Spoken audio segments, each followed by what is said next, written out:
Hello guys, welcome back. We're on the final episode of the William Wallace learning campaign in the Age of Empires 2 commentated campaign walkthroughs. That was a mouthful. As you guys obviously know, I've already done this campaign several times. I've done it, of course, off screen for myself when I first played through this game, and then one time on screen silently to complete the silent commentary, and then of course one more time to actually do a mic test. And here we are once again at Falkirk to do the official commentated version of the Battle of Falkirk. Again, should be very relaxing, getting myself back in the swing of things and getting myself acquainted with talking and playing at the same time. Let's just get right to it. The only way we can hold the boggy lowlands around Falkirk is to build a castle and as many walls as we can construct in a short time. These fortifications will serve to protect our camp as we construct siege weapons with which to assault the English castle. Once the castle is constructed, Wallace himself has sworn to join our forces, and together we will attack Longshanks and his English troops.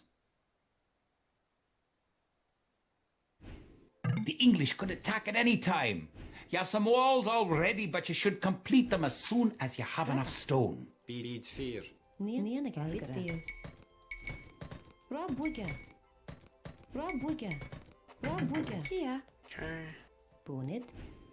Easy, easy.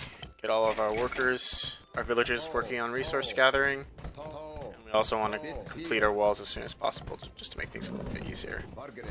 We have 6 crossbows to our name. That's pretty good. We should start making villagers as soon as possible. In fact, I think I'm going to build these 5 vills and then immediately advance to the castle age with my resources of extra one food. type. You can sell them for gold at your market. You can then use the gold to buy what you need.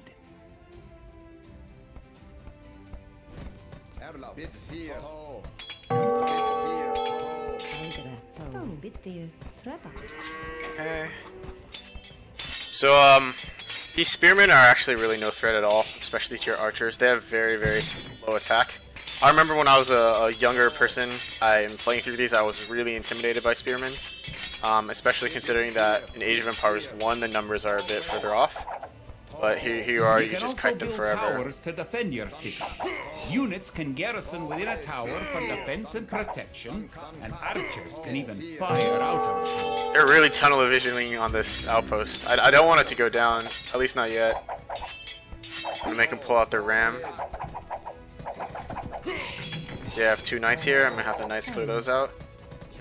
This villager go back to work here. These villagers start mining things. Still go strong. This villager build a mining camp.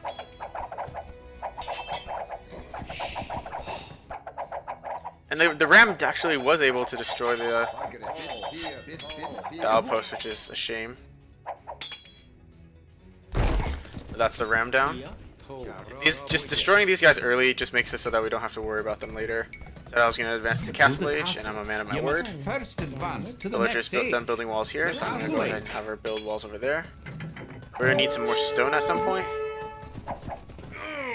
Lost a crossbow, which is a shame. Not sure where else I'm being attacked, so it's not a big deal.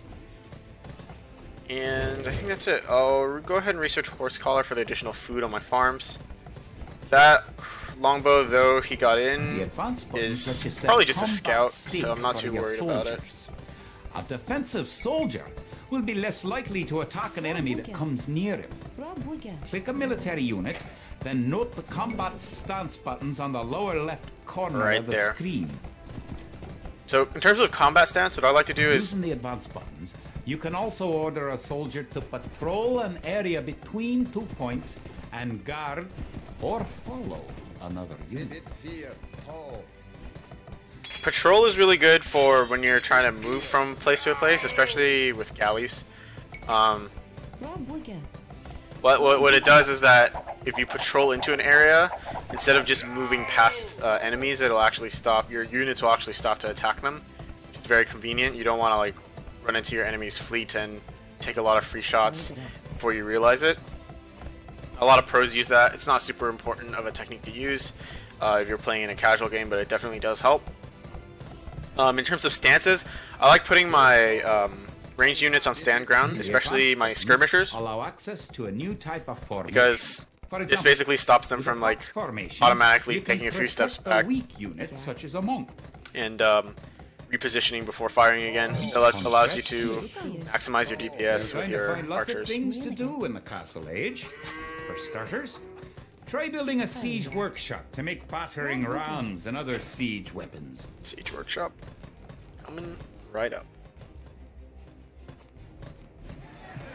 Probably just gonna buy the stone that I need for a castle, and then have all my miners build the castle. And I'll actually probably build it. I'll be a bit ballsy and I'll build it on this hill right here.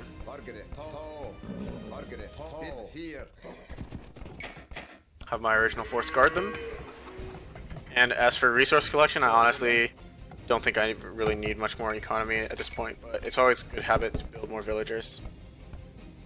The interesting thing about these earlier campaigns is that they have a 75 unit cap, which is kind of hurtful. But they're resistant to arrow fire and excellent. 75 units is not a lot, You may need and some rams to attack. because of that, it's really hard to use some lower tier units, like some spam units like pikemen or skirmishers inside the campaigns, because each population is just not producing as much bang for your buck. Like if 5 battering rams and 10 paladins takes the same space as 15 pikemen, and it's not even a contest to see which group of units can do more, right? It's because they cost more. Like knights cost food and gold, and both those values are like larger than the pikeman value for food and wood, and they're just straight up capable of doing more.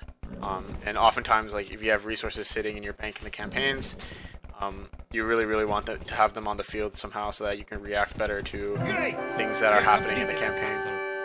Sir William should be here soon, and then it will be time to attack the English. Destroy the English castle. Oh, we do not check the hints. Advanced commands interface. Different civilizations have different strengths. Have powerful infantry. Yes. And the Brits have good archers. Yes. Wallace has come. Hello.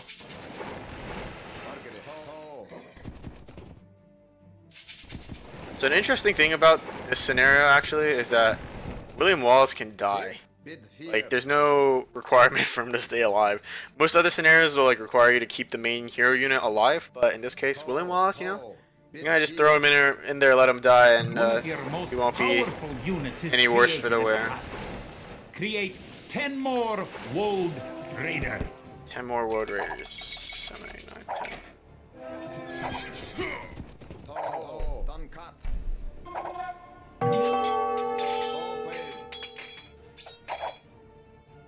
That's fine.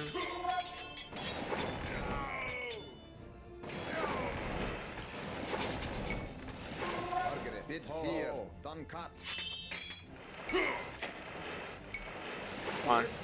There you go.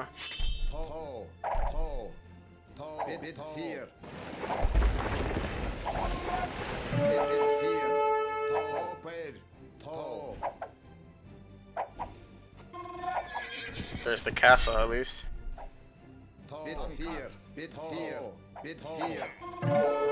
William Wallace and his old raiders on your side. The English may be in trouble. Once you have a large army with plenty of siege weapons, go destroy the English castle. Screw siege weapons, man. Why use siege weapons when you can just use a sword to knock the building down? Trebuchets are massive siege weapons with a great range, available only in the Imperial Age. Remember that trebuchets must be packed to move and unpacked to fight. You know, that's a really rousing speech about trebuchets and all, but I'm about to knock down his castle, Mr. William. Surely you can see that. You're right here. He's really strong, too. 400 HP, 24 attack, 20 attack, I guess. And then 5 melee and 5 pierce. He's a tank. Like, he's very hard to kill. I don't know if there are any other units, hero units, that can win a 1v1 versus him. The English pretensions in Scotland are surely at an end. The forces of Wallace are triumphant. I actually think the Scots lost Falkirk, which kind of stinks. Makes the whole situation a lot less poetic. But here we are. The English have like a very nicely laid out base. These cute houses, these military buildings that aren't actually producing anything, and our guys here that are just absolutely shredding them. Now, in easier modes, I actually think you get both Galleons. Not that it really matters, but there is a champion here that is kept to make sure that Wallace doesn't get defeated when he hands you off all of his units. And his units do start off in the bottom right corner here of the map before they get sent over, and the trigger to get them over to your base is the construction of your castle, which is why I went to lengths to buy the stone to get the castle. Is really, like, what did I do? I basically just paid 300 gold to effectively win the scenario. So it can definitely be done faster, but definitely, like, building all these units is completely optional. I just did it for flavor. Alright, cool. That's the tutorial completely finished. Let's see if William is finally happy with our handiwork. It looked certain that we would be defeated at Falkirk. Yet, somehow, though outnumbered and outranged by English longbows, we were victorious! English castle was torn down, and a Scottish one will be built In its place. William Wallace has shown us the path to victory. Although he's but one man, he inspires great deeds in others, and many of the Scottish princes and lords have drawn their swords with his. Wallace's own sword is a 5.5-foot beast, forged, of course, in Scotland. He has sworn not to rest until his sword finds the neck of Edward Longshanks. The struggle will continue, but we have learned the ways of war. Now, it is the English who will know fear. I really wanted a campaign where the Briton longbowmen were good guys. I think longbowmen are some of the most fun units to play with, simply because their range is just absolutely huge. Yeah, so next time I guess I'll be moving on to Joan of Arc, number 2 in the series, and see you guys next time. Hope you enjoyed.